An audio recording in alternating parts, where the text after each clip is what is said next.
review, Sunday. Imagine mo Sunday, ang sipag ni Senator Ping Lacson. Nakita niya, almost all senators ay nag-insert. Sumalosep. Sabi ko nga, ano ba yan? Sabi ko, kung involved ang Congress, involved ang Senate, involved ang Office of the President, patay na. Wala na. Sasabog tayo. Tapos, ginulat ho tayo sa pagre-resign ni Mayor Magalong. Alam nyo, kaya ho tumatapang ang isang Secretary Vince Dizon. Kasi sa pagra-rounds niya ng LGU, kasama niya isang police general na matapang. Mama Sapano, Ninja Generals, CIDG General, Deputy Director ng PNP, Mayor, Magna Cum Laude, PMA.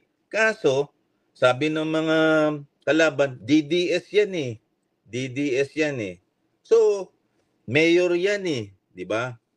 Hindi pwede, may conflict of interest.